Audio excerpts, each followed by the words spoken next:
हाँ दोस्तों, आज हम जो फेज 9 का ग्रेजुएट लेवल था उसका पेपर देखेंगे जो 9 फरवरी को हुआ है। इससे पहले अपन 2 पेपर कर चुके हैं पूरा डिटेल में, पूरे 25 क्वेश्चंस को डिटेल एनालिसिस के साथ मैंने सोल्व करवाया। आज 3rd पेपर है, 2 पेपर और रिमेनिंग है, ये भी आगे करेंगे। तो स्टार्ट करते हैं। हाँ, ये मेंस के लिए प्रैक्टिस बैच है, जंबो बैच, और बहुत ही अच्छे लेवल पे हम प्रैक्टिस करने वाले हैं। जिन बच्चों का प्री क्लियर लग रहा है जिनको, उनको ये बैच जरूर ज्वाइन करना चाहिए और मेरे साथ अच्छे से प्रैक्टिस करनी है, ठीक है। और जिन बच्चों को नेक्स्ट ईयर देना है वो ये फाउंडेशन बैच ज्वाइन कर सकते हैं। इसमें आपको पूरा कंप्लीट प्री मेंस डिस्क्रिप्टिव हर एक लेवल पे अच्छे से तैयारी करेंगे अपन, ठीक है। स्टार्ट करते हैं।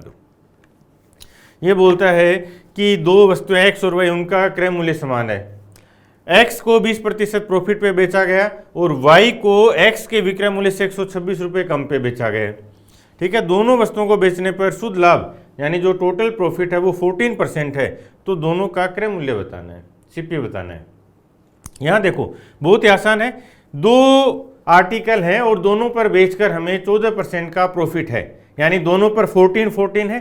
एक पर हमने 20% का प्रॉफिट कमा लिया, इसका मतलब दूसरी जो वस्तु उस पर 8% का प्रॉफिट है।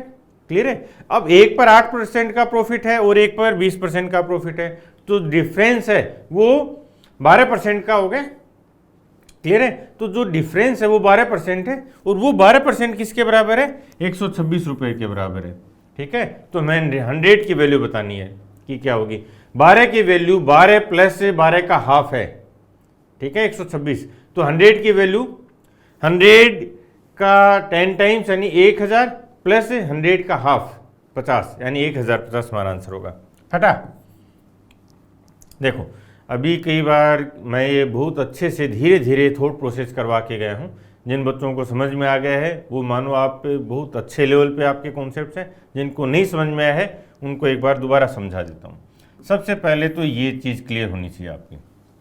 ये बोलता है कि एक आर्टिकल को 20% प्रॉफिट पे बेचा है, दोनों पर 14% का प्रॉफिट है, तो जो दूसरा आर्टिकल उस पर क्या परसेंट का प्रॉफिट होगा। क्लियर है।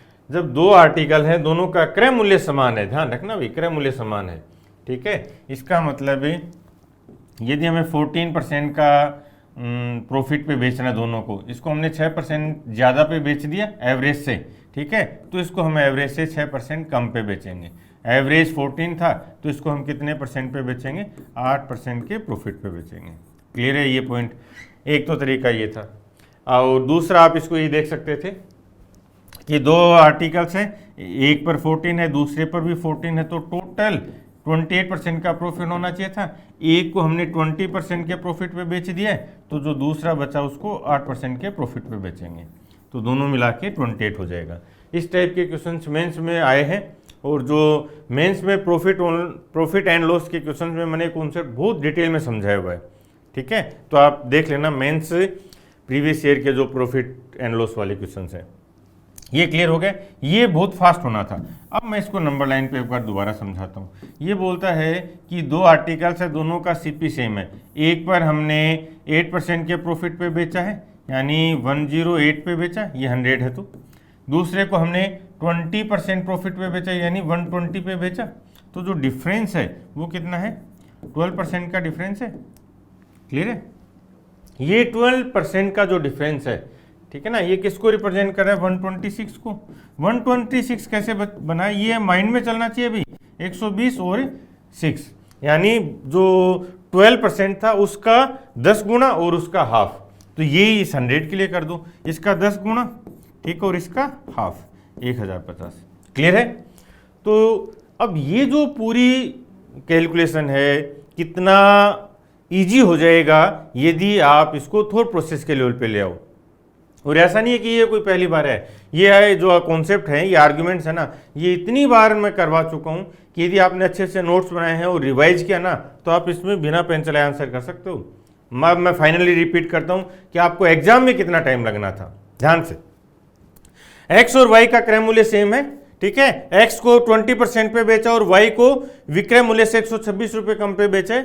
यदि दोनों को बेचने पर टोटल 14% का प्रॉफिट है, तो दोनों का सीपी बताना है। दोनों को बेचने पर 14% का प्रॉफिट है। इसका मतलब ही 14 प्लस 14 28% का प्रॉफिट है। एक पर 20% हो गया तो दूसरे पर 8% का प्रॉफिट है। दोनों का डिफरेंस 12 126 के बराबर है। ठीक है, यानी 10 गुना प्लस हाफ, तो वैसे ही 100 किसके बराबर होगा? 10 गुना प्लस हाफ 1050। हटा आओ, एक वस्तु का जो वास्तविक विक्रय मूल्य है उससे 66 2/3% पे बेचा तो 25% का लॉस हो गया। उसके वास्तविक विक्रय मूल्य पर ही बेचते तो कितना लाभ था? क्लियर है? आओ, ये देखो, मान लिया इसको 300 रुपये था, इसके 26 ये 66 2/3 ना 2/3 पे बेचे तो 200 रुपये में हमने इसको बेच दिया। क्लियर है? अब हमें 25% का लॉस हो गया। इसका मतलब ये जो वैल्यू है ये किसके बराबर है? 75% के बराबर हो गया ना। 25% का लॉस है तो जो सीपी है वो यहाँ होगा कहीं, और इसका 75% है, इसका मतलब 3 हिस्से हो गए इसके। क्लियर है? 25% के रेस्पेक्ट में देखें तो, या हम सीपीआर से भी देख सकते हो कि यदि क्रय मूल्य पर प्रॉफिट, क्रय मूल्य पर लॉस 1/4 है, ठीक है ना, तो जो सेलिंग प्राइस पर लॉस 1/3 हो जाएगा। इसका मतलब इस 200 का 1/3 लॉस है, वो हम यहाँ भी देख रहे हैं। 200 है, इसका जो तीसरा हिस्सा है ये देखो, ये वैल्यू 25% है, ये भी 25% है, ये भी 25% है, और ये सीपी ये 25% आ गया, तो तभी तो 25% का लॉस है। लेकिन यदि हम बेस सेलिंग प्राइस को ही बनाएं, ठीक है ना, बेस हम इस सेलिंग प्राइस को, सेलिंग ये 200 को बनाएं, तो हमें पता है कि इसका 1/3 लॉस है। क्लियर है? और इसका 1/3 कितना होता है? 66 से 2/3। क्लियर है? तो जो ये जो वैल्यू है ये कितना हो जाएगा? 66 2/3, 200 प्लस 66 2/3, तो 266/2/3, 266.66। ये वैल्यू क्या है? क्रय मूल्य की। फिर बोलता है कि इसको प्रॉफिट कितना हुआ, ये आगे देख लो कितना बच गया, ये 33.33। तो ये इसका कौन सा हिस्सा हो जाएगा? 6 2 8 1/8 हो जाएगा, 12.5%। चलो, ये जो कैलकुलेशन है अभी पिछले 1 या 2 साल में 33.33 और 66.66 इस लेवल पे बहुत अच्छी कैलकुलेशन आई है, एवरेज में भी, परसेंटेज में भी और प्रॉफिट लॉस में भी। ठीक है, अब इस चीज़ को, ये जो मैंने बताया है, इस पॉइंट को थोड़ा सा और इजी बना देता हूँ आपके लिए समझना। ये देखो ध्यान से, हम 300 पे चलते हैं, मैं इसके 3 हिस्से कर देता हूँ। ठीक है, ये 300 हो गए, बहुत अच्छे से समझना ये आपके, और ये जो अभी मैं समझा रहा हूँ ना, इसके नोट्स जरूर बनाने, इवन आपके शॉर्ट नोट्स में भी ये चीज़ जानी चाहिए। ठीक है ना? कैसे? आओ देखो, ये हो गया 100 और ये हो गया 0। इसी क्वेश्चन के रेस्पेक्ट में इस कॉन्सेप्ट को समझ लेते हैं। अब ये 100 के 3 हिस्से कर दिए, ठीक है, 1/3, 2/3 और ये 3/3, या इसको परसेंटेज में लिखें तो ये 33.33 और ये 66.66%। क्लियर है? यदि ये 100 है तो ये 66.66 हो जाएगा और ये 33.33। हमने क्या किया? इसके 3 हिस्से कर दिए। ठीक है, 1 2 और 3 हिस्से हो गए। अब आगे दोबारा जो 100 पे चलें तो भी ये जो दूसरा गैप है ये भी 100 का गैप है, इस पर भी सेम ये प्रोसेस हो जाएगी, 3 हिस्से कर दें। ठीक है, तो ये 133.33, ये 166.66 और ये 200। क्लियर है? 3 हिस्से और हो गए, तो ये कितना हिस्सा हो गया? 4 5 और 6।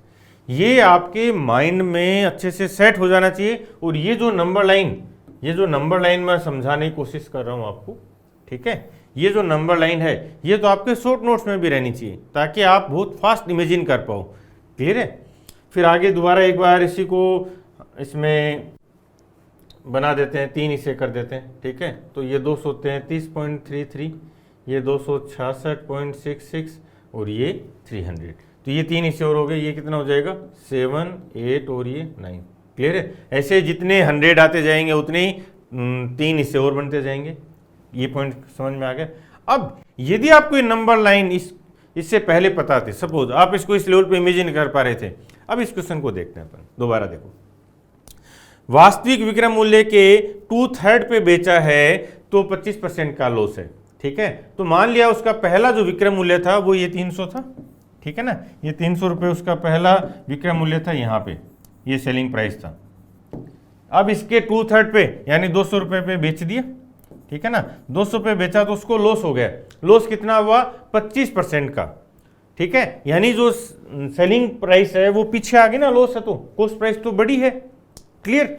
अब सेलिंग प्राइस पर उस परसेंटेज की बात करें, कॉस्ट प्राइस पर ऐसे क्वेश्चंस आते हैं भैया आपके, कॉस्ट प्राइस पर यदि 25% का लॉस है तो वो सेलिंग प्राइस पर कितना होगा, सीपीआर बता देगा। ये 1/4 है तो इस पे ज्यादा दिखेगा 1/3, यानी 33.33% क्या हो गया, लॉस हो गया सेलिंग प्राइस पर, ठीक है। यानी सेलिंग प्राइस अभी जो 200 रुपए है इसका 1/3 लॉस हो गया, तो 200 का 1/3 देख लो, 200 का 1/3 कितना हो जाएगा, ये 1, ये 2 और ये 3। क्लियर है ना, 200 का 1/3 कितना हो जाएगा, 66.66 हो जाएगा, इसका मतलब इतना लॉस है, ठीक है ना। ये दो हिस्से बन जाएंगे और तो क्या है, ये लो, ठीक है। तो जो सेलिंग प्राइस है वो 200 है और उसका 1/3 लॉस है, तो वो 266.66 क्या हो जाएगी आपका क्रय मूल्य, ठीक है। ये हमारा क्रय मूल्य हो गया, ये रहा सीपी। क्यों, ये देखो ये 66.66 1/3 हो गया ना, 3 हिस्सा, तो ये आपका सीपी। जब हमारे पास क्रय मूल्य आ गया, अब वो बोलता है कि यदि पहले 300 में बेचता तो क्या होता, ठीक है, तो 33.33 का प्रॉफिट है 266.66 पे। क्लियर है। अब ये कैलकुलेशन यानी आपको देखनी चाहिए कितना, ये सीपी कितना हो गया, 8 हिस्से हो गए, 8 पार्ट हो गए ना, ठीक है ना, 8 पार्ट पर और कितना प्रॉफिट, कितना है, एक हिस्सा है, तो 1/8 का प्रॉफिट है 12.5%। क्लियर है। अब ये नंबर लाइन आपके माइंड में होनी चाहिए, तो ये 33.33 66 2/3 ये परसेंटेज पे अब वो कैलकुलेट करवाना चाह रहा है। पहले वो 20 25 40 ऐसे पे करवाता था, अब वो थोड़ा सा यहाँ पे आ गए, तो ये नंबर लाइन क्लियर होनी चाहिए और इसी को आगे एक्सटेंड भी कर देंगे जो वैल्यू बोलेगा, ठीक है। ये किसी इंस्टीट्यूट में 35% बच्चे हैं और शेष बॉयज़ हैं और शेष गर्ल्स हैं, ठीक है। रेशो में ही ले लें, 35 और 65 का रेशो निकाल दो, क्या हो जाएगा 7 और 13, ये बॉयज़ हैं और ये गर्ल्स हैं। अब बोलता है कि एग्जाम में 30% फेल हो गए, 60% पास हो गई लड़कियां, तो टोटल कितने फेल हैं, तो फेल की बात कर ले, 30% है, ये 40% है, तो ओवरऑल क्या होगा ये देख लो। इसी ये जो नंबर लाइन है ये कितने को रिप्रेजेंट कर रहा है, 10 को रिप्रेजेंट कर रहा है, और जो ऊपर वाला स्केल है ये स्केल कितने को रिप्रेजेंट कर रहा है, ये 13 आ जाएगा इधर, ठीक है ना, रिवर्स में आ जाते हैं, ये मैं बहुत अच्छे से समझा चुका हूँ, ये 7 को रिप्रेजेंट करते हैं। तो जो ये जो गैप है, ये गैप नंबर लाइन का, ठीक है, ये कितना है 20, 13 + 7 20 यहाँ पे 10 के बराबर है, ठीक है ना, यार हाफ हो गए, तो ये 13 किसके बराबर होगा, वो उतना आगे चलेंगे तो 6.5 के बराबर हो जाएगा, ठीक है ना। तो 30 + 6.5 36.5% क्या हो गए, दोनों में फेलियर है। क्लियर है। ये न्यू एलिगेशन है, इस पे मैं बहुत अच्छे से आपको समझा चुका हूँ, ठीक है। तो ये पॉइंट आपका क्लियर होना चाहिए। चलो आगे चलते हैं।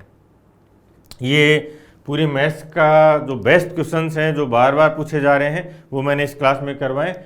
ये 24 आवर्स की क्लास है, ये आपको ज़रूर एक बार देखनी चाहिए और इसको अच्छे से नोट्स बनाओ। वहाँ जो आर्गुमेंट्स आए आप देखोगे कि सेम उसी पैटर्न पे आगे क्वेश्चंस आ रहे हैं, ठीक है। और ये एक मैम की क्लास है, 24 आवर्स की है, ये भी वो कैब की पूरा रिवीजन है, बहुत अच्छे से एक एक ऑप्शन को डिस्कस किया है, जितने एक क्वेश्चन में जितने ऑप्शन होते हैं उनके कितने सिनोनिम एंटोनिम वन वर्ड वो बहुत अच्छे से डिस्कस किया है। तो ये भी आपको पूरी क्लास देखनी चाहिए, ठीक है। आज अब स्टार्ट करते हैं आगे दोबारा। ये बोलता है कि 8 अंकों की कोई संख्या है वो 72 से डिविजिबल है। 72 से डिविजिबल है, इसका मतलब वो 8 और 9 से डिविजिबल है y के अधिकतम वैल्यू के लिए, ठीक है। इसका मतलब हमें y की जो मैक्सिमम वैल्यू है वो फाइंड करनी है। तो y की कितनी वैल्यू पॉसिबल है पहले तो ये समझते हैं। ये 8 की डिविजिबिलिटी के लिए देखेंगे, ठीक है। 72 है तो 8 और 9 है।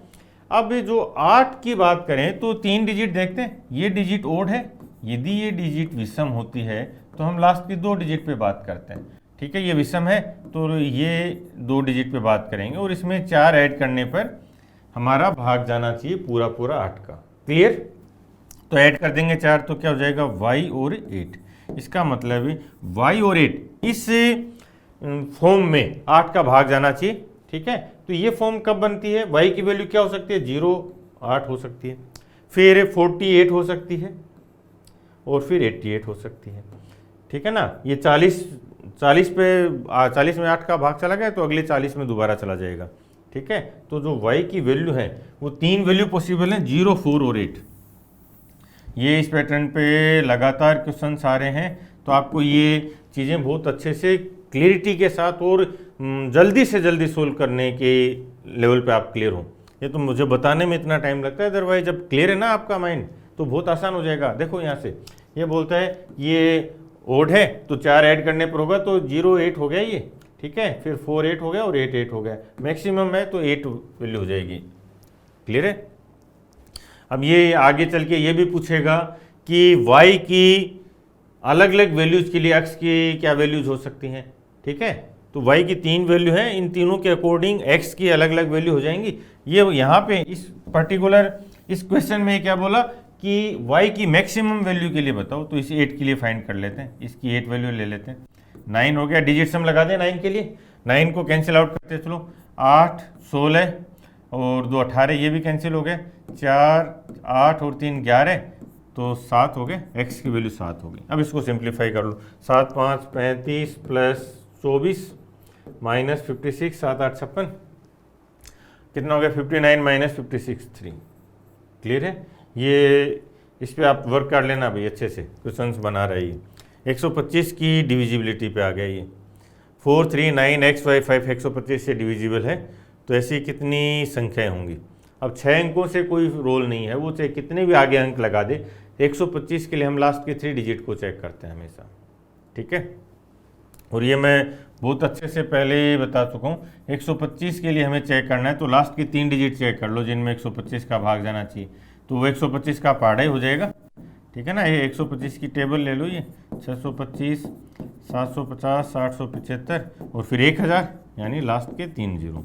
ये केवल और केवल ये 8 संख्याएं होंगी जिनका लास्ट 3 डिजिट यदि ये हैं, ठीक है ना, ये केस, वो तभी उसमें 125 का भाग जाएगा, अदरवाइज 125 का भाग नहीं जाएगा। अब इधर आप चाहे 5 डिजिट लगाओ, चाहे 50 लगाओ, चाहे 5000 डिजिट बना दो, इससे कोई फर्क नहीं पड़ेगा।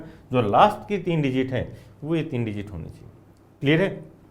लेकिन अब इसने क्या किया है, इसने ये यहाँ पे इसने एक बोल दिया कि ये 5 होना चाहिए लास्ट डिजिट। ठीक है, तो 5 के लिए आधे केस हो गए तो 4 हो गए, और टोटल होते तो 8 हो जाते। यहाँ यदि 0 रखता तो ये 4 केस ये 0 वाले हो जाते।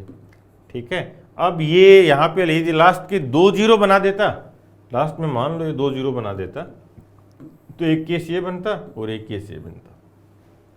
अब जब कॉन्सेप्ट की क्लियरिटी है तो आप इसको बहुत फास्ट कर लोगे। क्लियर? आज x की इनकम y की इनकम से 42% अधिक है। ठीक है, यदि y 100 है तो x कितना हो जाएगा? 142, और जो z है वो x और y का जो सम है उनसे 45% कम है, यानी उन दोनों के सम का 55% है। ठीक है, तो 55% को क्या कर देंगे? 11/20, ये 55% हो गया, दोनों का सम कितना हो गया? 242, ये हो गया z। z की इनकम x की इनकम से कितने प्रतिशत कम है? अब ये जो वैल्यू है ये x से कितने परसेंटेज कम है। अब यहाँ पे क्या है कि ये पूरी तरह, ये जो क्वेश्चन है ना, ये पूरी तरह कैलकुलेशन है।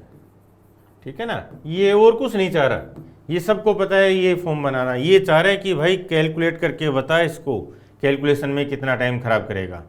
समझ रहे हो ना? तो आपको कैलकुलेशन पे वर्क करना है, और उसके लिए जो कॉन्सेप्ट्स हैं, चाहे वो मल्टीप्लिकेशन के हों, चाहे परसेंटेज फाइंड करने के हों, चाहे ऐड करने के हों, ठीक है, या टेबल्स हों, स्क्वायर्स हों, उनको अच्छे से वर्क कर लो आप। आओ ये देखो, अब इसमें 2 से एलिमिनेट कर देंगे तो 121, और ये भी 11, ये 11 का स्क्वायर तो 11 का क्यूब हो गया 1331, और ये एक डेसिमल आ जाएगा 133.1। ठीक है, अब ये से कितना परसेंटेज कम है वो देख लो, कितना हो जाएगा ये 8। ठीक है, ये 133 है तो 8.9 हो गया। ठीक है। तो 8.9 कम है 142 पे, इसको कैलकुलेट करना है, ठीक है। और ऑप्शंस भी क्लोज से ही लग रहे हैं, तो इसको क्या करें, थोड़ा सा या तो आप पूरा सोल्व कर लो या अप्रोक्सीमेशन में लेके चलें, तो इसको थोड़ा सा बड़ा कर दो। 90 बना रहा हूँ मैं, इसको 9 बना रहा हूँ, ठीक है। 9 बना दिया, और थोड़ा सा ये इसको हमने 0.1 बढ़ाया है, ठीक है।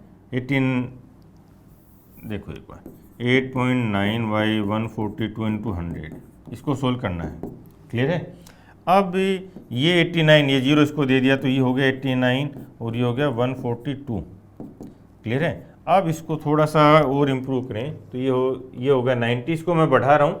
और ये जो ना ये आर्यन रेशो का कॉन्सेप्ट है, और जो पहले की क्लासेज हैं आप वहाँ भी देखना, मैंने बहुत अच्छे से इस पर प्रैक्टिस करवाई है। तो इस पे हम 1 बढ़ाया तो इस पे लगभग 2 बढ़ा दो, 144 कर देते हैं, ठीक है। ये लो, अब आसान हो जाएगा। 99 के लिए बनाओ ये, या ये तो इधर ही रख लो ना, ये तो परसेंटेज में लास्ट हो जाएगा। ये कितना हो गया, 16, ठीक है। तो 100/16 यानी 16 का परसेंटेज रेसिप्रोकल वैल्यू, 16 के परसेंटेज रेसिप्रोकल क्या वैल्यू क्या होती है, 6.25%। तो इसके पास जो बेस्ट है 6.3, क्लियर है। चलो, ये बोलता है कि शर्ट है, उसका क्रय मूल्य 1008 है, तो क्या उस पर अंकित किया जाए कि 16% का डिस्काउंट देने पर भी 18% का प्रॉफिट हो। तो MP/CP वाला फॉर्म लग जाएगी, और ये बहुत बार रिपीट हो रहा है भाई, ये जो कॉन्सेप्ट है ना ये, ठीक है। तो क्रय मूल्य दे रखा है इसने CP 1008, और डिस्काउंट कितना दिया इसने, डिस्काउंट 16% का है, तो 100 में से 16 कम कर दो 84, 18% का प्रॉफिट है, ये सोल्व करना है, ठीक है। अब ये जो फॉर्म बनी है ना, ये आर्यन रेशियो की फॉर्म है, ये आपको बहुत हेल्प कर देगी किसमें, जो कैलकुलेशन को आसान बनाने में। यहाँ से देख, या तो इन दोनों का कोई रिलेशन होगा या इन दोनों का कोई रिलेशन होगा, और जो वैल्यूज़ हैं ये सारी वैल्यूज़ क्या है, इंटीजर वैल्यूज़ हैं, तो ये बहुत आसान हो गए। इंटीजर वैल्यूज़ पे तो कैलकुलेशन अब आसान हो गई है। इससे देखो 84 का 10 गुना ये हो गया 840, प्लस 4 का डबल हो रहा है, इसका मतलब इसका डबल करो 168, तो 12 गुना हो गया, तो इसका भी 12 गुना कर दो, ये 12 टाइम्स हो गया ना, तो 118 का 12 गुना कर दो, 118 का 10 गुना कितना हो जाएगा 1180, और 118 का डबल कर दो 236, ठीक है। ये हमारा आंसर है। लास्ट डिजिट से ये आ रहा है, ये तो 6 हो रहा है, ठीक है।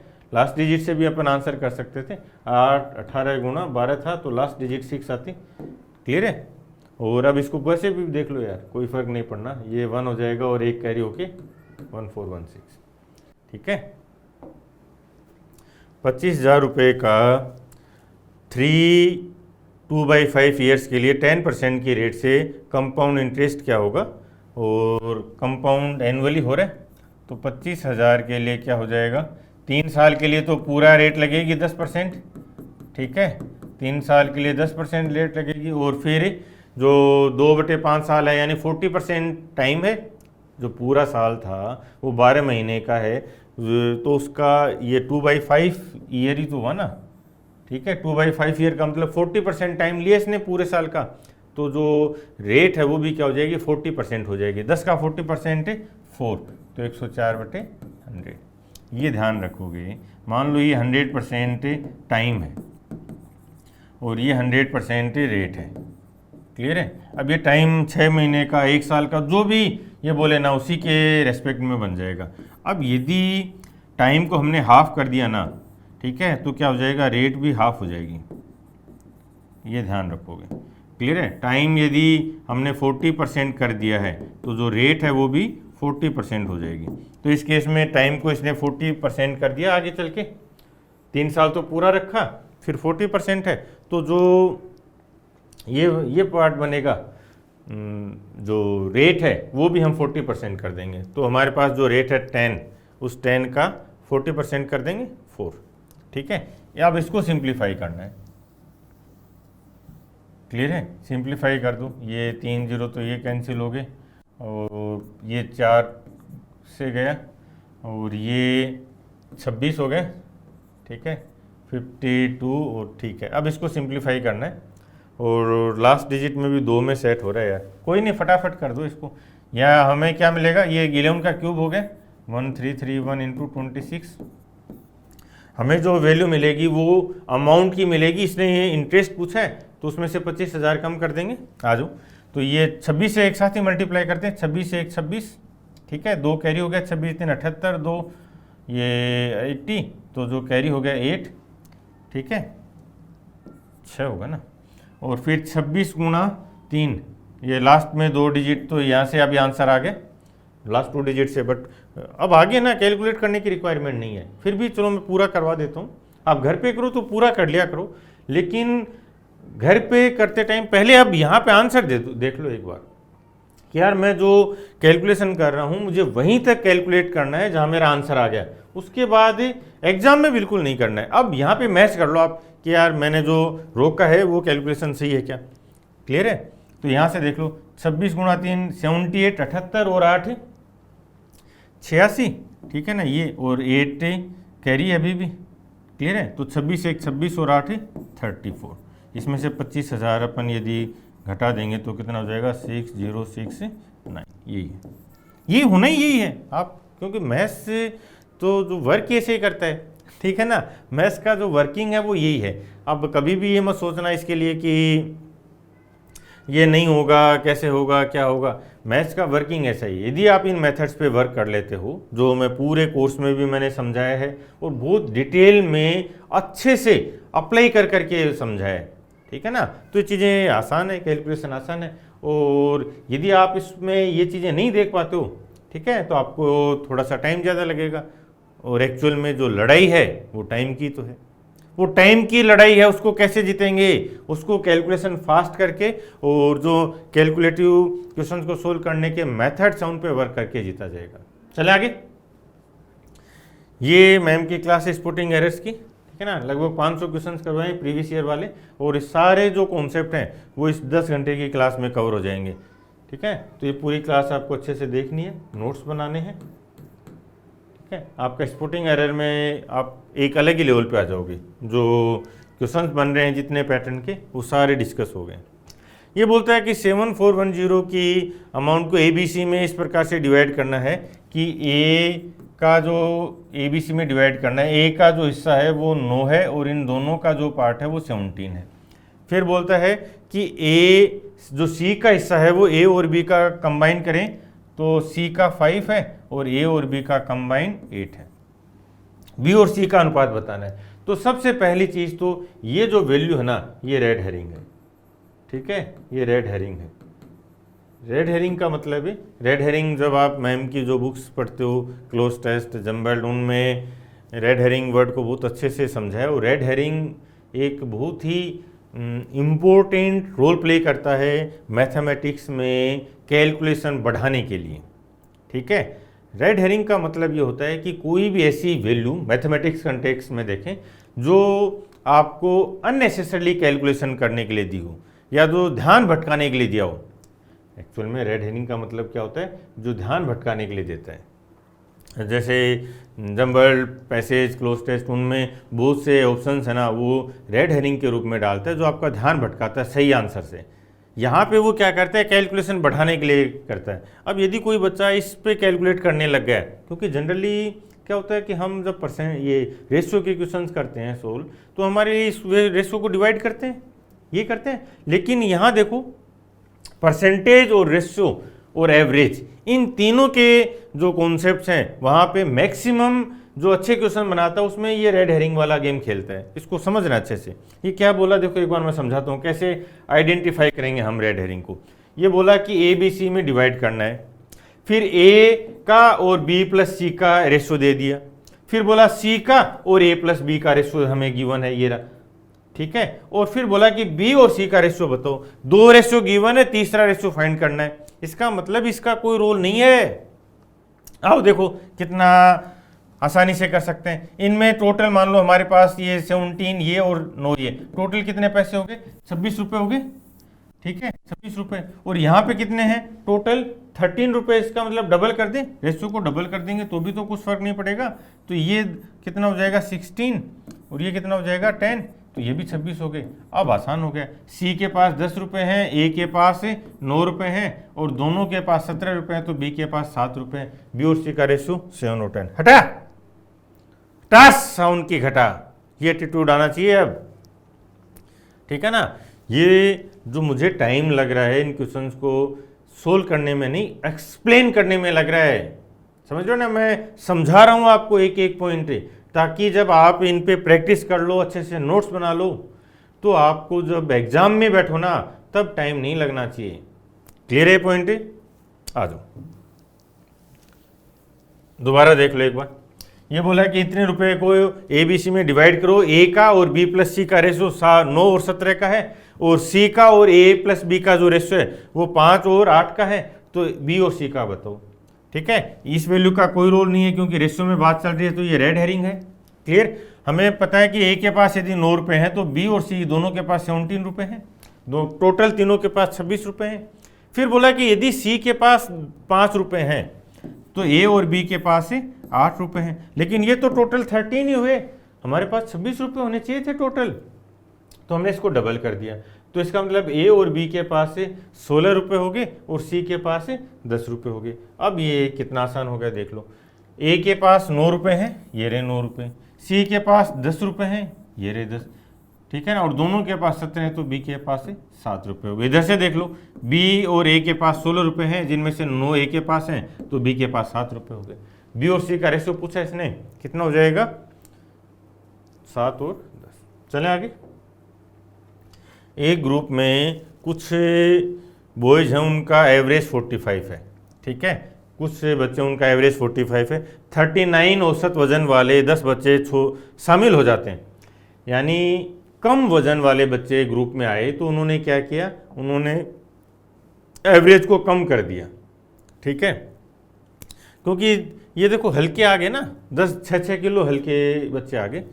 फिर 49 kg वाले बच्चे ग्रुप को छोड़ के चले गए 10 बच्चे, तब भी एवरेज कम हो जाएगा। क्यों? क्योंकि जो भारी बच्चे थे वो तो चले गए, तो ग्रुप में बच्चे कौन, पतले पतले बच्चे बच्चे, तो एवरेज कम हो गया। तो दोनों ही केस में एवरेज कम हो गया, तभी तो बराबर होगा, ठीक है। अब ये बोलता है कि शुरू में कितने बच्चे थे, क्लियर है, तो -6 kg, ये 6 kg का गैप है, 10 बच्चे थे, ठीक है, और पहले x थे तो अब x + 10 हो गया। इस टाइप के क्वेश्चंस हर पेपर में मेंस में भी आए और ये मैंने अच्छे से करवाए भी हैं। फिर 4 kg वजन वाले बच्चे कम करेंगे ना, ये कम क्यों करेंगे, क्योंकि बाहर जा रहे हैं, ठीक है, ये 10 हो गए और ये x - 10। अब इसको ये देखो, अब यहाँ इस कैलकुलेशन में आर्यन रेशियो का आप कॉन्सेप्ट समझो। जो आर्यन रेशियो है, ये जो फॉर्म बनाता हूँ ना मैं, ये सारी फॉर्म आर्यन रेशियो की हैं, और यही पूरी मैथमेटिक्स को हम इस आर्यन रेशियो पे समझते हैं। जहाँ कैलकुलेशन है उसको देखो कैसे इन्हांस करेगा ये आपकी स्पीड को।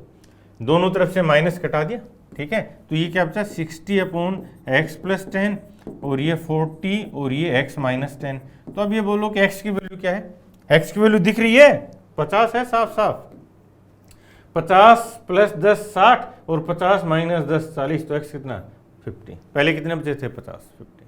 क्लियर है? ये जो पावर है ना, ये आर्यन रेशियो देता है। आर्य का मतलब श्रेष्ठ, सुपीरियर, ठीक है, तो ये वो रेशियो की फॉर्म है जो सुपीरियर है आपको कैलकुलेशन में आपका टाइम सेव करने के लिए, ठीक है। पूरी मैथमेटिक्स में आप देखोगे कि यदि आप इस फॉर्मेट को समझ लेते हो तो कितनी आसान हो जाएंगी कैलकुलेशन, ठीक है।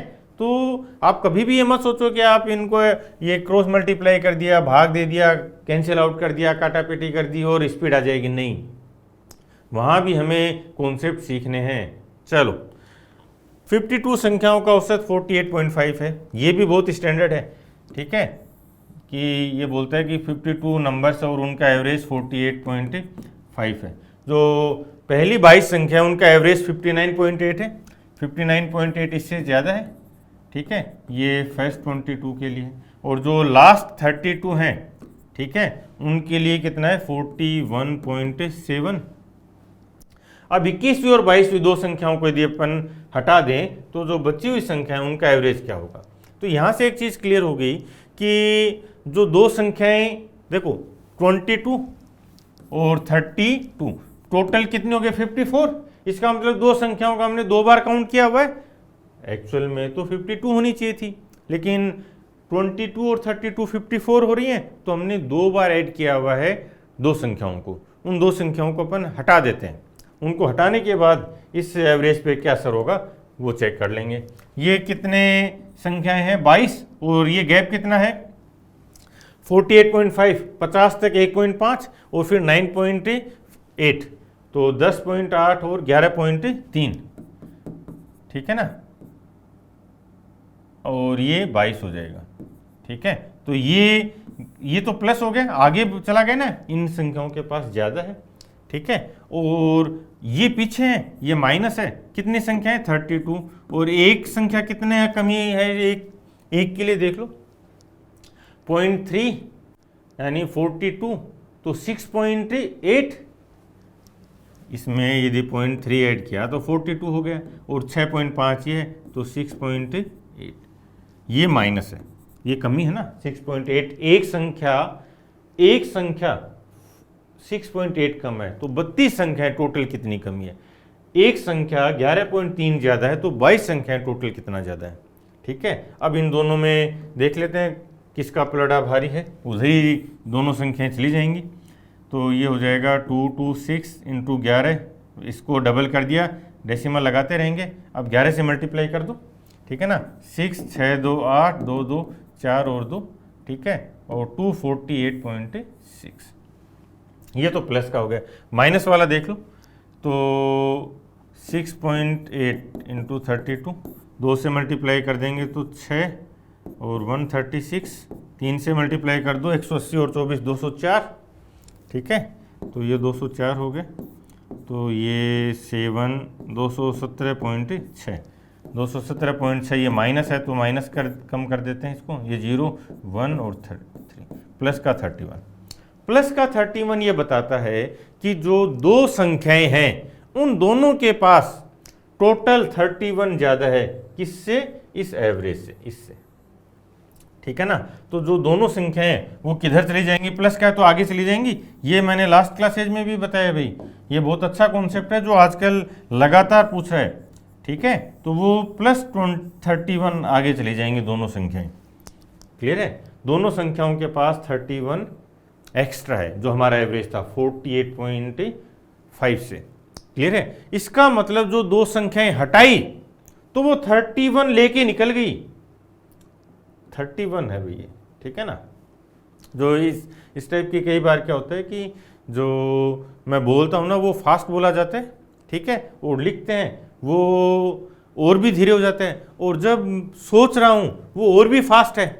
क्लियर है, तो कई बार क्या होता है कि इनमें एक गैप आ जाता है, मैं सोच रहा हूँ वो फास्ट है, फिर जो बोल रहा हूँ वो थोड़ा सा धीरे है, और जो लिख रहा हूँ वो और भी धीरे है। क्लियर है ना, ये मैं पहले भी बता चुका हूँ। तो कई बार है ना ऐसी कोई छोटी मोटी गैप आ जाए ना, इस गैप को पकड़ लेना। आ जाओ, तो जो दो संख्याएं गई वो 31 ज़्यादा लेके चली गई। इसका मतलब जो 50 संख्याएं बची ना, दो तो निकाल दी, जो 50 संख्याएं बची उनके पास 31 की कमी है। ठीक है, तो हर एक संख्या में कितनी कमी होगी 0.62। इसका मतलब जो एवरेज है वो 0.62 कम हो गया। 0.5 कम होता तो 48, 0.12 और कम कर दो 47.88, हटा। चलो, हाँ, ये एवरेज की एक क्लास है, इसमें जो लेटेस्ट क्वेश्चंस आए हुए हैं एवरेज के वो पूरे बहुत अच्छे से डिस्कस किए, जिनमें ये जो क्वेश्चंस है ना इस पैटर्न पे सारे क्वेश्चंस करवाए। और जो अभी मेंस CGL मेंस, ठीक है, 2020 जो 29 जनवरी और 3 फरवरी को हुआ, उसके भी एवरेज के क्वेश्चंस करवा दिए हैं। और ये लगभग 15 आवर्स की क्लास है। तो जितने भी एवरेज के कॉन्सेप्ट हैं, जितने भी अच्छे कॉन्सेप्ट हैं, वो सारे इसमें मैंने कवर कर लिए प्रीवियस ईयर एग्जाम्स के साथ। तो ये क्लास आपको ज़रूर देखनी है और नोट्स ज़रूर बनाने हैं। नोट्स बनाओगे ना और ये क्लास पूरी कर ली तो इसके बाद आपका एवरेज का जो डर है ना वो ख़त्म हो जाएगा। चलो, एलॉय है A और B, उनमें कॉपर और जिंक का रेशो दे रखा 7 और 8, और दूसरे में 4 और 1 का। इनको हमने मिलाना है ताकि जो C बने उसमें 2 और 1 का रेशो, ठीक है। तो 2 अलॉय हैं, दोनों को मिला के एक तीसरा रेशो बनाना है। इसमें कितना है, एक को बना ले तो 7/7 + 8 यानी 15, और B में कितना है 4/5, या बेस सेम कर दें तो ये 12/15 हो जाएगा, ठीक है, बेस सेम हो गया ये B में। अब इनको मिलाएं कि 2 और 1 में आ जाएगी, यानी 2/3 का रेशो बन जाए, और बेस सेम करें 15 बना देना बेस सबका, तो कितना हो जाएगा 10/15। अब ये रेशो डायरेक्ट देख सकते हैं, ये 7/15, 10/15, ये देखो कितना डिफरेंस है 3 का, और 10 और 12 का गैप 2 का, ये रिवर्स में आ जाएगा 2 और 3। इसका मतलब जो A और B है एलॉय, उनको 2 और 3 के रेशो में लेके चलना है। चलो न्यू एलिगेशन है, ये भी बहुत अच्छे से मैं बता चुका हूँ पहले भी, ठीक है। आ जाओ एक बार दोबारा देख लो। ये बोलता है कि A और B में कॉपर और जिंक 7 और 8 है। हम कॉपर के लिए चेक कर रहे हैं ये, ठीक है। कॉपर के लिए देखा तो कॉपर कितना है 7 है, कितने का टोटल का 15 का, ठीक है। और दूसरे में B में क्या है 4 है 5 का, इसका मतलब 12/15 हो गया, बेस सेम बना रहे हैं अपन। और जब दोनों को मिला दिया तो कितना बन रहा है 2/3 यानी 10/15। अब बेस सेम हो गया तो 15 का कोई रोल नहीं है। अब 7 और 10 का गैप 3 का है, और 10 और 12 का गैप 2 का है, तो ये रिवर्स हो जाएगा 2 और 3, ठीक है। ये देखो, और एक चीज़ और देखना, आप टाइम एंड वर्क पे जरूर प्रैक्टिस करके जाना भाई। अभी पिछले 1-2 साल में टाइम एंड वर्क में वो कैलकुलेशन करवा रहा है, ठीक है। वैसे आसान है चीज़ें, यदि आपके कॉन्सेप्ट की क्लैरिटी है तो चीज़ें आसान है, अदरवाइज आप टाइम खराब कर दोगे। इस क्वेश्चन को देखते हैं। एक्स और वाई मिलके किसी काम को 20 दिन में पूरा कर सकते हैं, ठीक है। एक्स और वाई है ये 20 डेज में कर सकते हैं, वाई और जेड है ये 24 डेज में कर सकते हैं। एक्स 10 दिन तक काम करता है, फिर वाई 18 दिन तक करता है, और जेड अकेला 13 डेज तक काम करता है। तो एक्स प्लस जेड कितने में करेंगे, ठीक है। अब यहाँ इस टाइप के जो क्वेश्चंस हैं, ये बहुत ही अच्छा क्वेश्चन है, ये आपके नोट्स में रहना चाहिए भाई। नोट्स में बहुत अच्छे से जो मैंने अपने कोर्स में करवाया है, वहाँ तो ये स्टार्टिंग में इस पैटर्न पे क्वेश्चंस करवा दिए हैं कि कोई व्यक्ति अलग अलग दिन पे काम कर रहे हैं, लेकिन यहाँ इसको समझ लेना। अब ये बोलता है कि x 10 दिन काम करता है, ठीक है, ये x हुआ और ये 10 डेज हुआ। लेकिन फिर बोलता है कि y 18 दिन तक करता है, तो ना तो हमें x का अकेले का पता, ना हमें y का अकेले का पता, लेकिन हमें x और y, ठीक है ना, इन दोनों का साथ का तो पता है। तो हम ऐसा भी तो कर सकते हैं यार कि जो y है वो 18 दिन जब काम कर रहा है तो वो 10 दिन इसके साथ काम कर रहा है और 8 दिन अकेला कर रहा है, ठीक है। इसका बेनिफिट क्या हुआ, क्योंकि हमें पता है कि भाई 8 ये दोनों मिलकर 20 दिन में पूरा काम कर देते हैं, तो 10 दिन में इन्होंने कितना काम कर दिया, हाफ वर्क कर दिया। क्लियर, ये मैं करवा चुका हूँ पहले बहुत अच्छे से।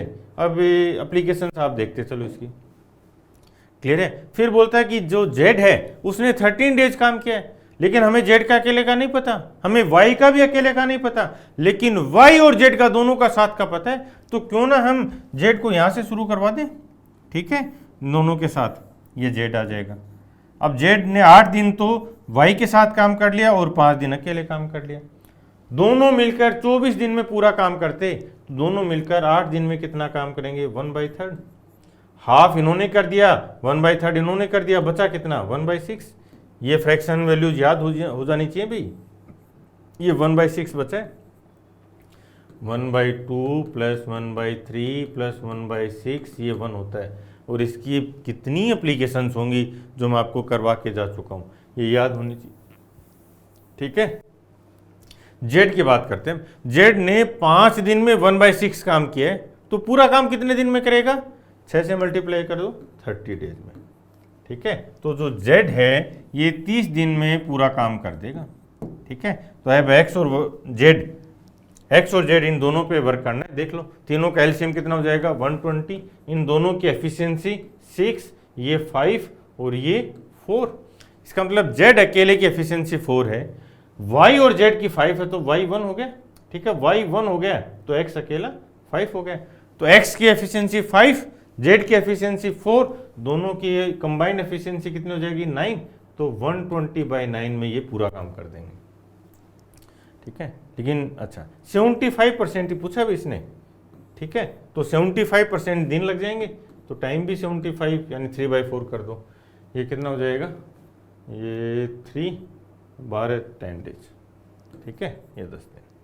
अब ये जो मैं समझा रहा हूँ ना, आप कभी भी ये मत रखना कि सर ऐसे इतना टाइम थोड़ी लगेगा या हम ये नंबर लाइन थोड़ी बनाएंगे। ये नंबर लाइन तो भी मैं आपको समझाने के लिए बता रहा हूँ। बाद में जब एक बार समझ में आ गया ना, तो ये नंबर लाइन पे नहीं जाना है, फिर तो वैसे ही बहुत फास्ट हो जाएंगी चीज़ें, ठीक है। हमें पता है कि 10 दिन दोनों ने काम किया तो आधा कर दिया, फिर 8 दिन दोनों ने काम किया तो 1/3 कर दिया, तो जेड ने 1/6 काम किया 5 दिन में, पूरा 30 डेज में। चलो हटा, क्लियर है। और इसी पैटर्न पे मैंने अपने कोर्स में भी आपको एक कॉन्सेप्ट डेवलप किए हैं। जब आप घर पे सोल्व करते हो, अपने आप सोल्व करते हो ना क्वेश्चंस को, तो आप इस लेवल पे नंबर सिस्टम, जो नंबर लाइन है, आर-एन रेशियो है, लास्ट डिजिट है, डिजिट सम है, इन सब पे वर्क करो यार। जब आप घर पे वर्क करोगे, अपने तैयारी के दौरान वर्क करोगे ना, तभी आपका एग्जाम में टाइम बचेगा। क्लियर है। चलो, 2 ट्रेन है, दोनों की लंबाई 380 और 220 है। एक ही डायरेक्शन में जब चलती हैं तो बड़ी तेज चलने वाली ट्रेन दूसरी को 20 सेकंड में पार करती है, और विपरीत दिशाओं में चलती हैं तो दोनों 12 सेकंड में पार कर लेती हैं। तो जो स्पीड तेज है वो बतानी है, ठीक है। दोनों ट्रेन है, एक दूसरे को पार करना है, तो टोटल दूरी कितनी तय करनी पड़ेगी इनको, 600 मीटर। 600 मीटर की दूरी, और x तेज चलने वाली है, मान लिया x फास्ट चल रही है, y स्लो है, ठीक है। तो x माइनस वाई कितना हो जाएगा, 20 सेकेंड, और 600 x प्लस वाई कितना हो जाएगा, 12 सेकेंड। क्यों, क्योंकि जब ऑपोजिट डायरेक्शन में आएंगी तो इनकी जो रिलेटिव स्पीड है वो फास्ट हो जाएगी, ठीक है, रिलेटिव स्पीड फास्ट हो जाएगी। तो x माइनस वाई कितना आ गया, 30, और x प्लस वाई कितना आ गया, 50। x कितना आ जाएगा यहाँ से, x 40 आ गया, 40 मीटर पर सेकेंड, ठीक है, 40 मीटर पर सेकेंड हो गया। लेकिन ये तो किलोमीटर पर आवर में दिया इसने, ठीक है। तो 5 का 8 गुना है, तो 18 का 8 गुना 144 किलोमीटर पर सेकेंड, ठीक है। क्या रिलेशन होता है, 5 मीटर पर सेकेंड 18 किलोमीटर पर आवर, ये रिलेशन होता है। तो ये 5 का ये 8 गुना हो गया, तो ये 18 का 8 गुना हो जाएगा।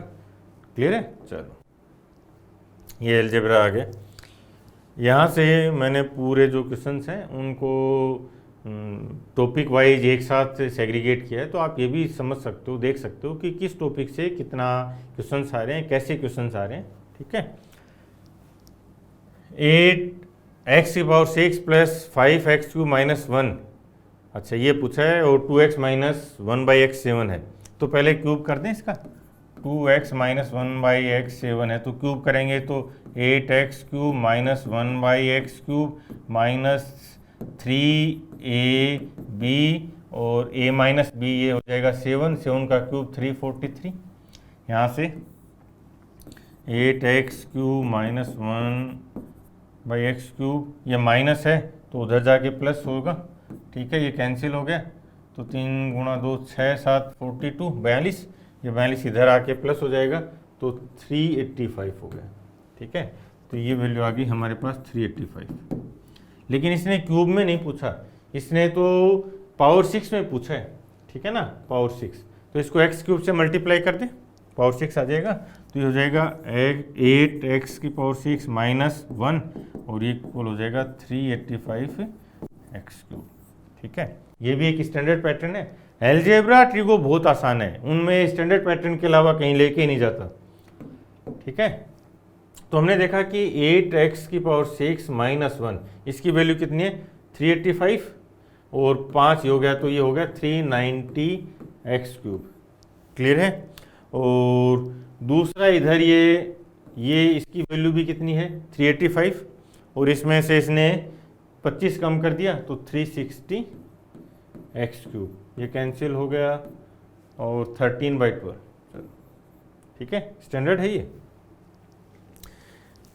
a+1/a+1 3 के इक्वल है, तो a+1³ प्लस 1/a+1 का क्यूब, तो दोनों तरफ +1 कर दें, तो ये भी a+1 और ये +1 तो 4 हो जाएगा। अब इस वैल्यू को अपन यदि x मान लें तो ये वही पैटर्न बन गया, x + 1/x 4 है, तो x³ + 1/x³ क्या हो जाएगा, यू क्यूब माइनस 3u, ये वैल्यू u है तो 4 क्यूब माइनस 3 इंटू 4 12 कितना हो जाएगा 52। हटा, ये बहुत ही स्टैंडर्ड पैटर्न है, बहुत आसान है। ये दोबारा वही पूछ ले इसने, क्या किसी दूसरे सेट में जाना था लेकिन वो रैंडम सेलेक्ट करते हैं ना, तो वो इसी में आ गया, ये दोनों सेम ही आ गए, तो दोबारा क्यूब कर दो, सेम वही वैल्यूज हैं। ठीक है, तो क्यूब कर देंगे तो कितना हो जाएगा 8x cube minus 1/x cube minus 3ab, और a माइनस b ये 3 हो जाएगा, और 3 का क्यूब 27, कितना हो जाएगा 6 3 18, उधर जाके प्लस हो जाएगा 27 प्लस 18 45, तो 8x cube minus 1/x cube ये हो जाएगा 45, क्यूब से मल्टीप्लाई कर देंगे, 25 कम करना है तो 20। ठीक है, अब ये मैं चलो बना भी देता हूँ, बाकी आपको इस लेवल पे एफिशिएंट हो जाना है। एक्स क्यूब से मल्टीप्लाई करें इसको, जस्ट अभी भी बता के गया था। ठीक है ना, तो जब एक दो बार आप करो ना तब तो ये स्टेप्स बनाओ, लेकिन जब आपकी प्रैक्टिस हो जाए ना तो अब इस स्टेप से आगे नहीं जाना है। x की पावर 3 से मल्टीप्लाई कर दिया तो 8x की पावर 6 माइनस 1 और 45x क्यूब। ठीक है, अब ये जो वैल्यू है ये वैल्यू हमें मिल गई 8x की power 6 minus 1 minus 25x cube, तो ये वैल्यू आ गई ना हमारे पास, ये रही। क्लियर है, कितना है 45x cube minus 25x cube, कितना हो जाएगा 20, ये लो। ठीक है, आगे देखते हैं। ये बोलता है कि ए बी सी में बी 135 डिग्री है, ए बी 5√2 है, बी सी 7 है, तो ए सी की लंबाई बतानी है। ठीक है, ये ए बी और ये सी, ये कितना 135 डिग्री है, ये 5√2 है, ये 7 है, और ये एक्स बताना है। कोसाइन लगा दें, एक्स स्क्वायर बराबर A square plus B square minus 2a B cos theta, तो कोस 135। ठीक है, ये रिलेशन होता है, ध्यान रखना भी। रिलेशन क्या होता है मैं लिख भी देता हूँ। जब हमें तीसरी दो भुजाएं और उनके बीच का एंगल पता होता है, तीसरी भुजा फाइंड करनी होती है, तो क्या रिलेशन होता है एक्स स्क्वायर बराबर ए स्क्वायर, मान लिया ये ए है ये बी है, A square plus B square minus 2ab cos theta. Clear है, ये रिलेशन। अब इसको सोल्व कर दो, एक्स स्क्वायर की वैल्यू कितनी हो जाएगी 50 प्लस 49 माइनस कोस 135, कोस 135 कोस 45 के बराबर होता है, और 135 तो नेगेटिव हो जाएगा, माइनस 1/√2, माइनस माइनस ये प्लस हो गया, और √2 से ये √2 कैंसिल हो गया, तो प्लस 10 और 7 70, तो 99 प्लस 70 एक्स स्क्वायर 169 का √13 हो जाएगा। चलो ठीक है, ए बी सी में बी का समद्विभाजक भुजा ए सी से डी पर मिलती है। ए बी सी में बी की जो एंगल बाइसेक्टर है वो डी पर मिलता है। ठीक है, और ए बी 16 है, बी सी 9.6 है, और ए सी पूरा 22.4 है, तो ए डी की लंबाई पूछिए। एंगल बाइसेक्टर लगा दें, इंटीरियर एंगल बाइसेक्टर थ्योरम। ठीक है, जिस रेशो में दोनों भुजाएं हैं उसी रेशो में सामने वाली भुजा को डिवाइड करेगा। ये देख लो, ये 0 हटाओ, इसको 160, 32 गुणा 3, 32 गुणा 5, तो 5 और 3 के रेशो में डिवाइड कर दो इसको। ए डी हमें फाइंड करना है ये। ठीक है, तो ये कितना है 5/8 है। क्लियर है, तो ये 28 8 224 2.8। ठीक है ना, आपको पहाड़े भी अच्छे से याद होनी चाहिए, टेबल्स जितनी अच्छे से याद होंगी उतना ही कैलकुलेशन में मजा आएगा आपको फिर। ठीक है, 28 5 140 यानी 14। चलो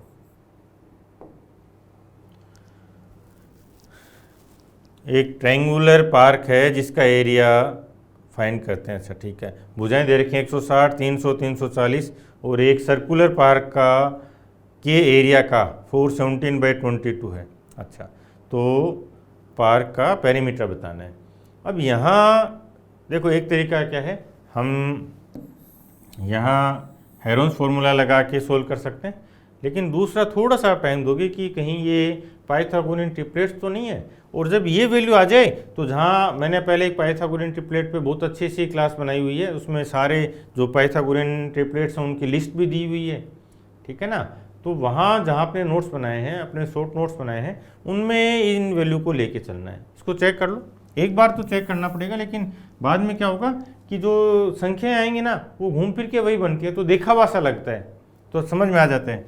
ये देखो 0 हटाओ, आधा कर दें, 8 15 17, इसका मतलब ये तो पाइथागोरियन ट्रिपलेट्स हैं। तो एरिया देख लो, हाफ बेस इंटू हाइट, और ये किसके बराबर है 22 88 और 105/22, किसके जो सर्कुलर है उसकी रेडियस फाइंड कर लें। हटाओ 15, ये हटाओ 150, ये हटाओ 1600, ये किसके बराबर है r स्क्वायर। तो r की वैल्यू कितनी आ गई 40। अब पेरीमीटर फाइंड करना है, तो जो सर्कुलर पार्क है उसका पेरीमीटर 2πr, ठीक है। और डेसिमल में दे रखा है, तो इसको हम क्या कर लें 3.14 इंटू 80 हो जाएगा, यानी अब इसको कैलकुलेट करते हैं फटाफट। और जब ये फॉर्म बन जाए, 0 घटाओ तो 31.4 इंटू 8, ठीक है ना। और जब ये अप्रोक्सीमेशन में बात करने लग जाए ना, तो ना तो आपको लास्ट डिजिट, ना लास्ट 2 डिजिट, ना डिजिट, हम कुछ नहीं देखना है, अप्रोक्सीमेशन पे चलना है। 30 से मल्टीप्लाई करो 8 को 240 और 14 8 112, ठीक है, यानी 11.2, तो 251.2 ये लगभग आ गया 251.4। क्लियर है। चलो ये ट्रिगो आ गया। ट्रिगो में भी स्टैंडर्ड पैटर्न ही चल रहा है, कोई नए अच्छे क्वेश्चन नहीं बनाए उसने। tan square 22 minus theta minus tan theta plus 68 minus cosec square 68 plus theta plus cot 22 minus theta. फिर 3 cot square 55 minus sec square 38।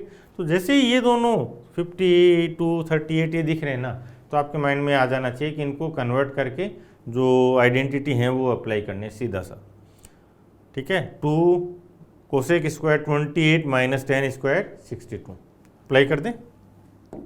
इसमें बेस्ट है कि थीटा को हटा दो एक बार, ये क्योंकि हर जगह वही प्लस माइनस है, तो 90 माइनस थीटा माइनस 68 बनाओगे तो वो 22 माइनस थीटा ही बन जाएगा, ठीक है। आ जाओ, तो ये हो जाएगा टेन स्क्वायर 22 माइनस ये कोसेक, इसको लेके आ रहा हूँ मैं साथ क्योंकि स्क्वायर के फॉर्म में, तो कोसेक स्क्वायर 68, तो ये सेक स्क्वायर 22 हो जाएगा, ठीक है, सेक स्क्वायर 22, फिर माइनस टेन 68 और ये कोट 22, तो प्लस टेन 68 ही हो गए, तो ये दोनों तो कैंसिल हो गए। Tan square theta plus 1 sec square theta होता है, ठीक है ना, tan square theta plus 1 sec square theta, ठीक है। तो tan square minus sec square है, तो क्या हो जाएगा -1, तो ऊपर हमारे पास न्यूमरेटर में बचा -1। क्लियर है। ये सब तो मैं यहाँ लिख रहा हूँ, आपको लिखने की रिक्वायरमेंट नहीं है, यहीं पे ऑब्जर्व करना है, ठीक है ना, कौन कौन से दो रिलेशन बनेंगे। तो जनरली क्या करेगा, ये जो पहली टर्म है स्क्वायर वाली, इसको यहाँ तीसरे या चौथे नंबर पे रखेगा, इससे रिलेटेड को, ठीक है ना, ताकि ये जंबल सा लगे। अब यहाँ देखो, ये कोट 52 है, तो ये टेन 38 हो जाएगा, ठीक है। तो tan square 38 minus sec square 38 वही फॉर्म बन रही है, तो -1 हो गया, तो 3 -1 प्लस कोसेक स्क्वायर 28, तो ये सेक स्क्वायर 62 हो गया, sec square 62 minus tan square 62। इस बार क्या किया, sec square minus tan square क्या है, तो +1 हो जाएगा, तो +2 हो जाएगा, तो -1/-1 हो जाएगा। चलो ठीक है ना। अब यहाँ जब आप नए हो तो तैयारी, नए लेवल पे तैयारी करो ना, तब तो आप इन सब वैल्यूज़ को एक बार बढ़ा के लिखो स्टेप्स को, लेकिन जब प्रैक्टिस हो जाए तो ये कोशिश ये करनी है कि इसको यहीं पे सोल्व किया जाए। क्लियर है। चलो 14 sine square plus 3 sine theta -5 0 है और फर्स्ट क्वाड्रेंट में है, तो सेक 2 theta coat 2 theta cosec 2 theta plus ten 2 theta, ये वैल्यू बतानी है। बहुत आसान है, ठीक है। अब यहाँ पे क्या करो, आप साइन को एस की फॉर्म में ले लो, 14s स्क्वायर प्लस 3s -5 0 है, तो 70, 10 और 7 हो जाएगा, तो 14s square plus 10s minus 7s minus 5, 0। Clear है? मैं स्टेप्स बढ़ा के लिख रहा हूँ भाई, 2s कॉमन ले लिया तो 7s प्लस 5 माइनस 1 ले लिया तो 7s प्लस 5। अब पॉजिटिव वैल्यू रखनी है क्योंकि फर्स्ट क्वाड्रेंट में है तो साइन पॉजिटिव होता है, तो पॉजिटिव वैल्यू हमें यहाँ से मिल जाएगी। 2s माइनस 1 बराबर 0, तो 2s बराबर 1, s बराबर 1/2। 1/2 कब होता है? साइन 30 पे होता है, इसका मतलब थीटा 30 डिग्री आ गया। तो अब ये सारे के सारे क्या है, 2 थीटा यानी 60 डिग्री पे वैल्यूज फाइंड करनी है। सेक 60, ठीक है ना, तो ये क्या सेक 60 कितना हो जाएगा 2 प्लस कोट 60 1/√3 प्लस कोसेक 60 2/√3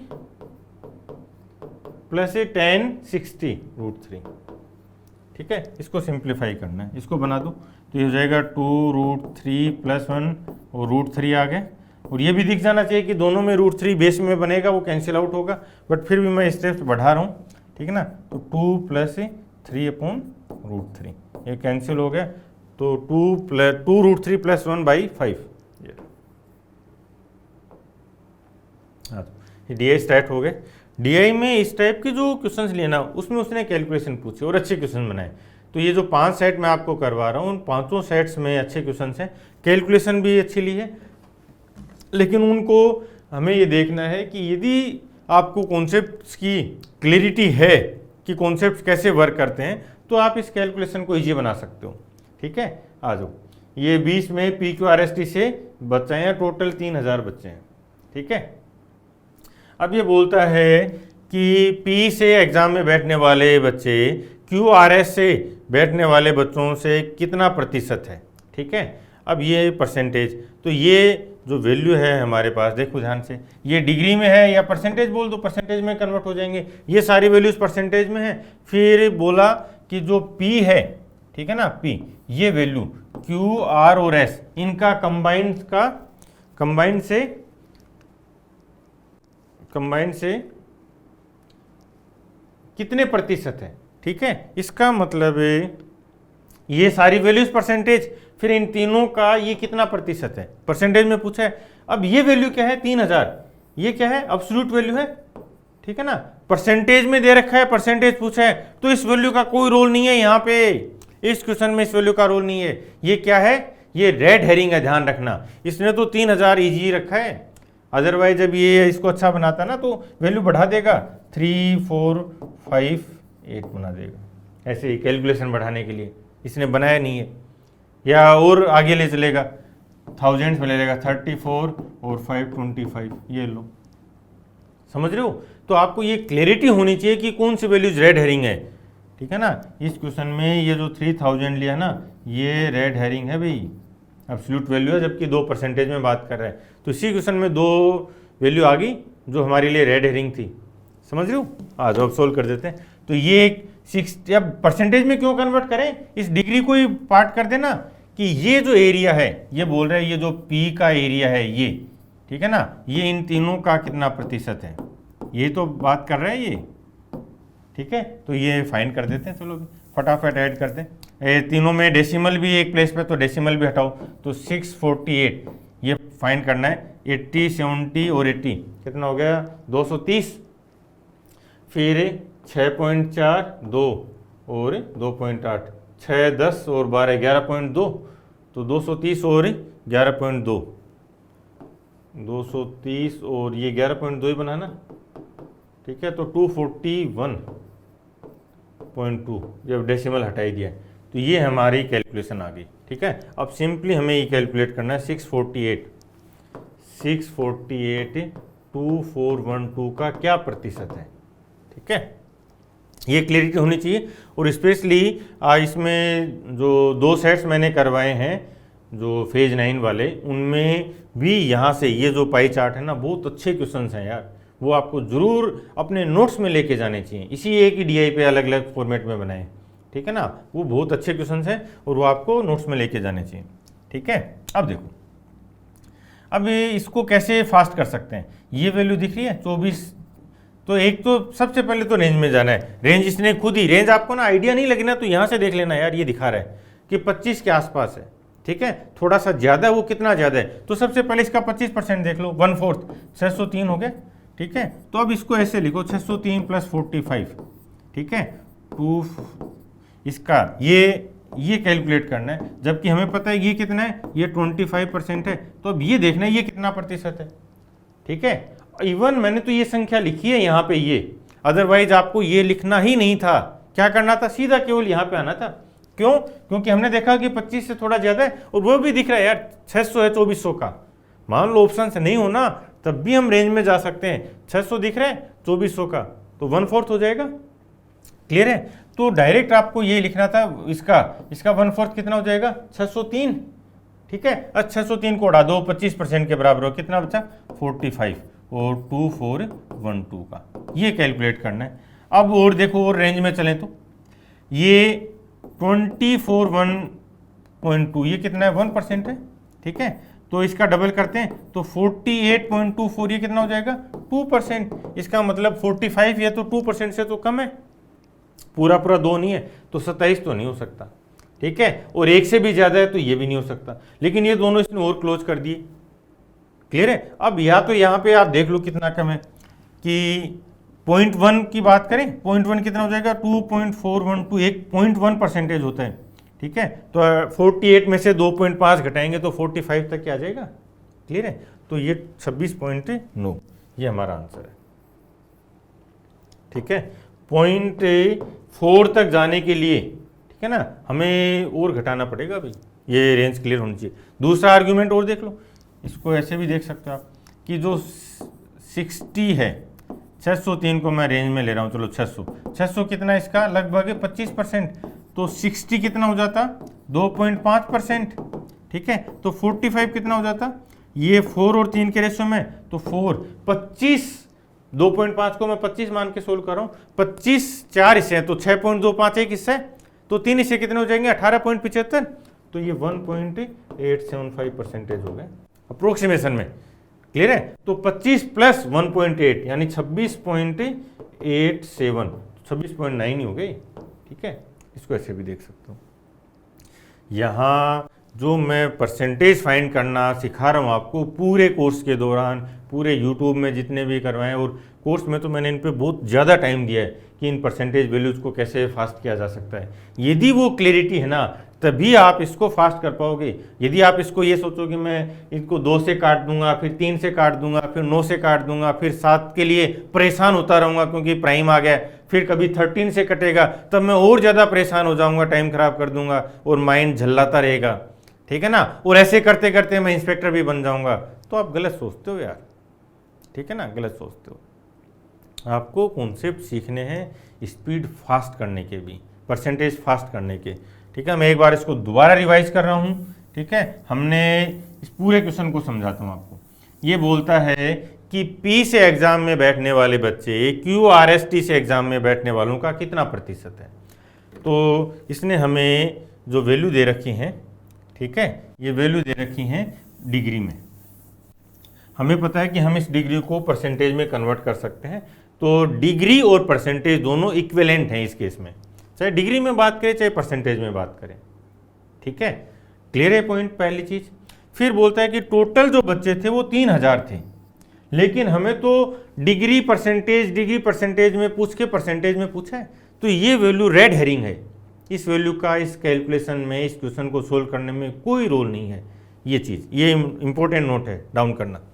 अब बोलता है कि जो P है ये इन तीनों का कितना प्रतिशत है, तो हमने देखा कि 64.8 है, और ये तीनों देख लो, ये 80 मान रहा हूँ मैं इसको, एक बार बाद में जो एक्स्ट्रा उसको बाद में जोड़ देंगे, 70 और ये 80, 230, 80 और 70, ठीक है, 230। अब एक्स्ट्रा कितना है, 6.4 और 2 8 और 2 10 और 0.8, तो 1.2 यानी 11.2 एक्स्ट्रा है, 230 तो 241.2।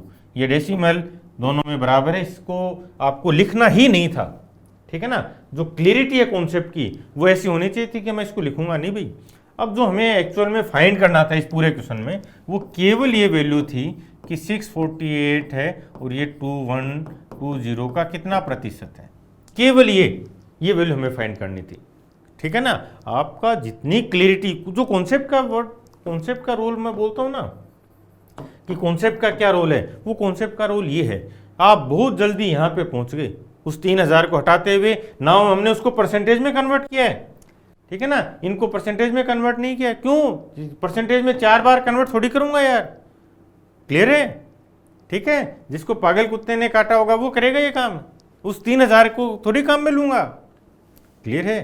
तो ये कॉन्सेप्ट का पावर था कि आप फास्ट यहां पे पहुंच गए। अब यहां पे आने के बाद भी कॉन्सेप्ट का पावर है, ठीक है ना। यहां पे आने के बाद भी कॉन्सेप्ट का पावर है भाई। देखो कैसे, ठीक है। मैं इस 100 को लिखता ही नहीं हूं, ये तो आपको समझाने के लिए लिखा था। ये वैल्यू हमें फाइंड करनी है, तो 100 अंडरस्टूड है अपने आप, ठीक है। हमने देखा कि ये 600 है, ये 2400 है, तो लगभग 25% होना चाहिए, क्लियर है। और ऑप्शंस की तरफ देखा तो भी ऑप्शंस भी हमें बता रहे हैं कि 25 से थोड़ा सा ज्यादा है। कितना ज्यादा है वो देख लेते हैं। 24/12 का 25% कितना होता है? 603। इसका मतलब है हम इसको ऐसा लिख सकते हैं 603 + 45, क्लियर है। और ये जो पार्ट है ये किसको रिप्रेजेंट करता है? ये 25% को। अब ये देखना है ये कितना है। इवन आपको केवल और केवल इस 45 पे फोकस करना था, ये कितना ज्यादा है, क्लियर है। अब हमने देखा कि 60 होता, ठीक है ना, तो ये 2.5 हो जाता ना। यदि 600, मैं इसको 603 को 600 लिख रहा हूं, ये 25% है, तो 60 2.5% होता, क्लियर, ठीक है। अब 60 यदि 2.5 है तो इसका ये 4 और इसका थर्ड 45, ठीक है ना, थर्ड हो गया ना।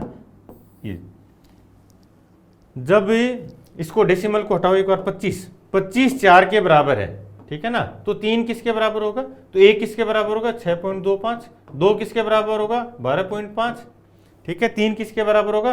18.75, क्लियर है। लेकिन ये डेसिमल तो यहाँ है, तो इसका मतलब ये डेसिमल इधर आएगा, तो 1.87 हो जाएगा, क्लियर है। ऐसे भी देख सकते हो। और ये समझाने में टाइम लग रहा है, ये मत सोच लेना कि सर इतना टाइम थोड़ी लगाऊंगा, नहीं, ये बहुत फास्ट है, बहुत ही फास्ट है, एक बार पकड़ में आ गया आपकी, बस, क्लियर है। तो ये कितना हो जाएगा? 1.87, तो 26.9 आंसर हो जाएगा, क्लियर है, पॉइंट क्लियर। दूसरा हम इसको ऐसे भी देख सकते हैं।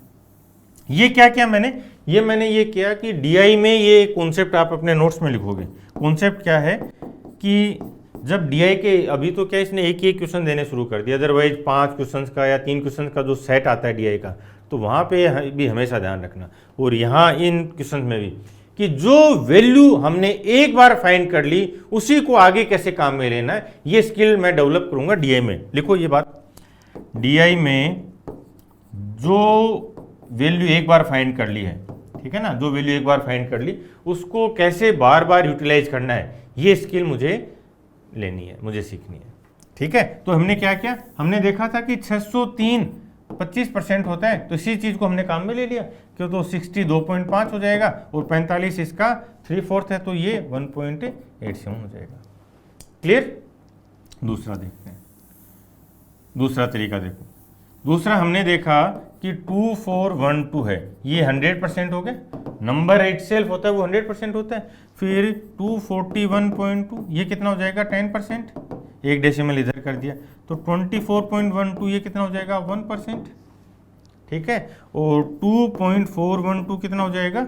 0.1%, क्लियर है। ये वैल्यूज आपको अच्छे से दिखनी चाहिए, मैं लिख के समझा रहा हूँ, आपको दिखनी चाहिए, क्लियर है। फिर हमने देखा कि हमें 45 देखना है एक्स्ट्रा, ठीक है। 45 कितना ज़्यादा है, तो 1% होता तो 24, ठीक है। 1.5 होता तो मान लो ये 0.5 और देखें तो कितना होता, इसका आधा हो जाता, तो 12.06। तो 36 होता टोटल, 36 होता तो कितना होता? 1.5%, क्लियर है। यानी 1.5 से बड़ा है, एक चीज़ तो क्लियर होगी, इसका मतलब ये रहा। 27 से 2 से तो छोटा है और 1.5 से बड़ा है। अब कितना बड़ा है वो भी चेक कर सकते हैं, आओ, ठीक है। यदि 2% फाइंड करते हैं तो 2 कितना होता है? इसका डबल, तो 48.24, ये कितना हो गया? 2%, क्लियर है। अब इसमें से 0.1 कितना था, 2.4, ये 0.1% है, ये कम कर दो तो ये लगभग कितना आ जाएगा, 45 के आसपास आ गए। ठीक है, तो 2 में से 0.1 यानी 1.9 हमें आगे चलना है 25 से। ठीक है, ये बहुत अच्छे से मैंने समझा दिया है यहाँ पे। ठीक है ना, एक बार जब एग्जाम में आपको समझ में आ गया तो ये कुछ भी नहीं लिखना है, सिंपल सीधा वहाँ पे आपकी फोकस जाना था। 25% है, 603 हटाओ, 45 है इसके लिए, तो 2% चलते तो 48 होता, लेकिन 2.4 कम है यानी 0.1 कम है, 26.9 हटा। ये बोल रहा है कि इस ग्राफ को देखो, इंपोर्ट एक्सपोर्ट है 15 से 19 तक, 20 में 19 तक दे रखा था, 20 में 19 के जितना यदि इंपोर्ट में इंक्रीज होता तो 19 में पिछले साल की तुलना में परसेंटेज समान वृद्धि है, तो 20 में इंपोर्ट क्या होता।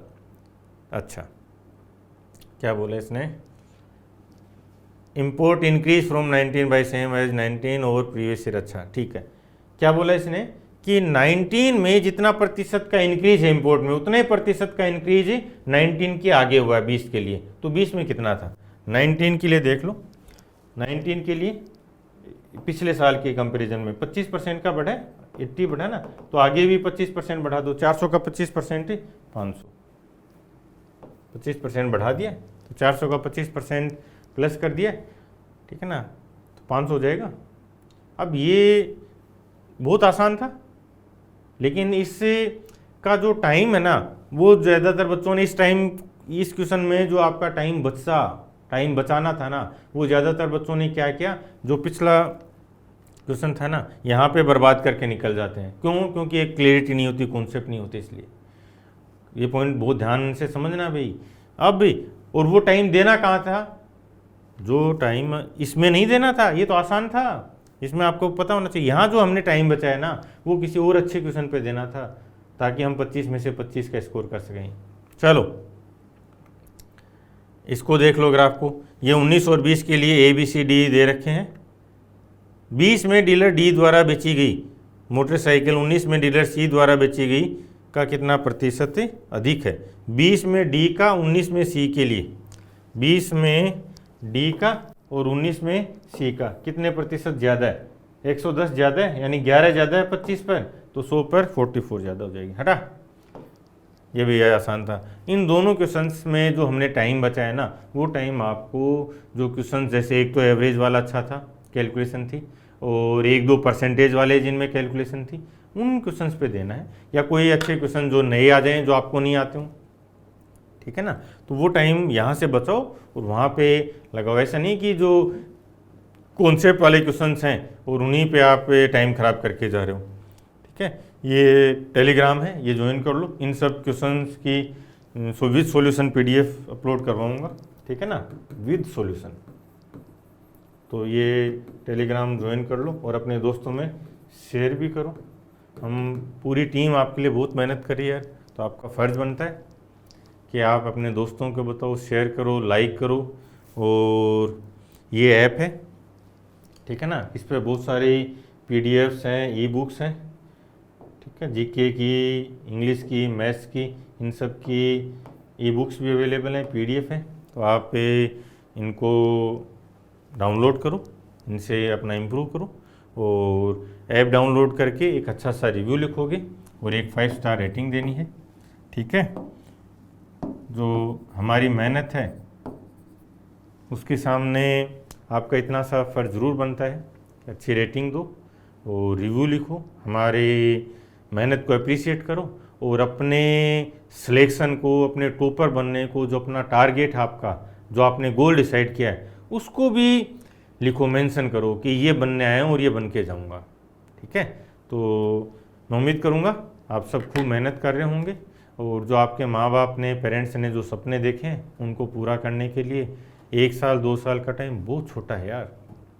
ठीक है ना, कई बार बच्चों के मन में रहती है कि मैं तो ये करना चाहता था, मैं तैयारी करना ही नहीं चाहता, मुझे पढ़ना अच्छा ही नहीं लगता, बोरिंग होता है, समझ रहे हो। तो आपके मन में जो है चीज़ें हैं, जो आप करना चाहते हो, वो करने के लिए पूरी लाइफ पढ़िए।